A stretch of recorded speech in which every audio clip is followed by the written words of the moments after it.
বাড়িতে থাকা কয়েকটা কাঁচা আলু দিয়ে তৈরি করো পটেটো চিপস বা আলুর চিপস। একদম এরকম মুচমুচে আলুর চিপস আমরা বাজার থেকে অনেক বেশি দাম দিয়ে কিনি,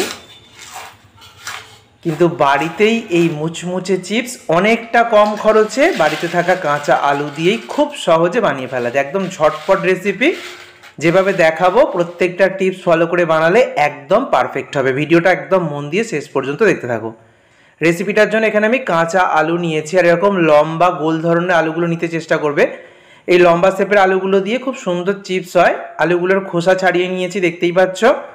তো আলুগুলোর খোসা ছাড়ানোর পর একটা পাত্রের মধ্যে জল নিয়েছি, আর এরকম গ্রেটার আমাদের সবার বাড়িতে থাকে। দুটো দিক রয়েছে, একটা নর্মাল আর একটা খাঁজ কাটা কাটা দিক। দুরকম শেপের আলুর চিপস তৈরি হয়।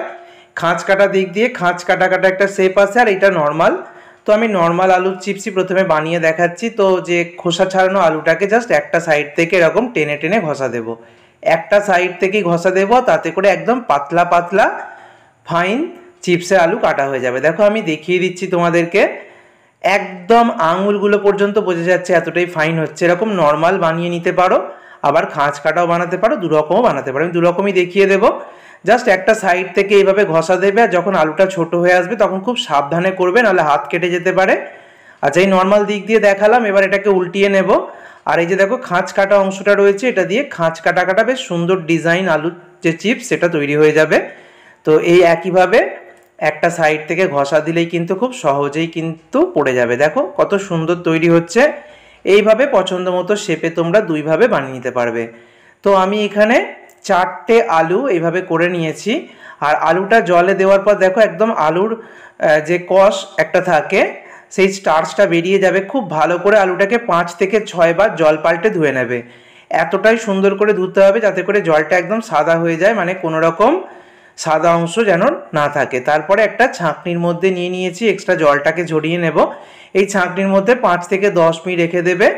তারপরে একটা গামছা হোক বা একটা সুতির কাপড়ের ওপরে এই আলুগুলোকে বিছিয়ে দিতে হবে খুব ভালো করে, একটা যাতে আরেকটার গায়ে লেগে না থাকে। এইভাবে হাত দিয়ে চাড়িয়ে দিতে হবে। তবে সূর্যের আলোয় রাখা যাবে না, ঘরের মধ্যেই রাখতে হবে, অথবা ফ্যানের তলায় রেখে দিতে পারো। রোদে কিন্তু কোনোভাবেই রাখবে না, এটা শুধু মাথায় রাখবে। আর দেখো 20 মিনিট থেকে আধা ঘন্টা রেখে দিলেই আলুর কোনো রকম জল থাকবে না আলুর গায়ে। আরও জলটাকে ভালো করে শুকিয়ে নেবে। তারপর তেলটাকে খুব ভালো করে গরম করে নিয়ে আলুগুলোকে দিয়ে দিতে হবে। এই আলুর চিপস 2-3টে ব্যাচে আমি ভেজে নেব, একবারে আবার অতিরিক্ত দিতে যাবে না, তাতে করে কড়াতে অনেক বেশি হয়ে যাবে, ফলে চিপসগুলো ভালোভাবে ভাজা হবে না। প্রথমে যখন আলুটা দেবে তখন দেখবে অনেকটা পরিমাণ বুদবুদ বা ফেনা তৈরি হচ্ছে। এটা আস্তে আস্তে একদম ফেনাটা গায়েব হয়ে যাবে। যখন একদম গায়েব হবে তখনই কিন্তু চিপসগুলো তৈরি হবে। আমি গ্যাসের ফ্লেমটাকে রেখেছি মিডিয়াম টু হাই হিটে, আর এগুলোকে ভেজে নিচ্ছি। আর দেখো আস্তে আস্তে করে ফেনা কমে যাচ্ছে আর এগুলো ভাজা হয়ে যাচ্ছে। একটা সময় এগুলোকে মুচমুচে মনে হবে, কিন্তু তখন তুলে ফেললেই কিন্তু এগুলো নরম হয়ে যাবে। তাই একদম ফেনা ভাবটা কাটিয়ে নিতে হবে। দেখো এখন কোনো বুদবুদ তৈরি হচ্ছে না, দেখো, আর কালারটাও চেঞ্জ হয়ে গেছে সামান্য। তো এখনই কিন্তু পারফেক্ট সময় এগুলোকে তুলে নেওয়ার। তো ঠিক এই টিপসগুলো অবশ্যই মাথায় রাখবে।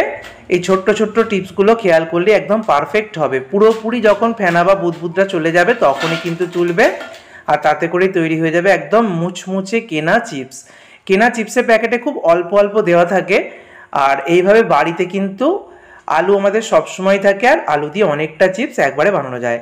আর এখানে আমি 4 রকম উপকরণ নিয়েছি: কাশ্মীরি লঙ্কার গুঁড়ো, বিট লবণ, আমচুর পাউডার আর চাট মশলা। আমচুর পাউডার দিলে একটা টক টক ভাব আসবে। তো এই 4 রকম মশলাকে মিশিয়ে নিয়েছি। আর দেখো সব আলুর চিপসগুলো ভাজার পর আমি সার্ভ করে দিয়েছি। দেখো কত সুন্দর হয়েছে, আওয়াজ শুনে আশা করছি বুঝতে পারছো। কোনোভাবেই কিন্তু আগে থেকে লবণ জলে ভেজাবে না বা লবণ দেবে না, তাতে করে এগুলো ভাজার পরে কিন্তু একদম নরম হয়ে যাবে। 10-15 মিনিট পরে একদম নরম হয়ে যাবে। তাই লবণের ব্যবহার কিন্তু কোনোভাবেই করবে না, আর সূর্যের আলোয় কিন্তু শোকাবে না। শুধু এইগুলো মাথায় রাখবে। যে মশলাটা আমি দেখালাম সেই মশলাটাকে যখন খাবে তোমরা তখন মিশিয়ে নেবে। আর যদি এগুলোকে স্টোর করতে চাও কোনো মশলা মাখাবে না, এয়ারটাইট পাত্রে তোমরা বাইরেই নর্মাল অবস্থাতে কয়েক মাস রেখে দিতে পারবে। তো এইভাবে অবশ্যই তৈরি করো বাড়িতে তৈরি আলুর চিপস। ধন্যবাদ।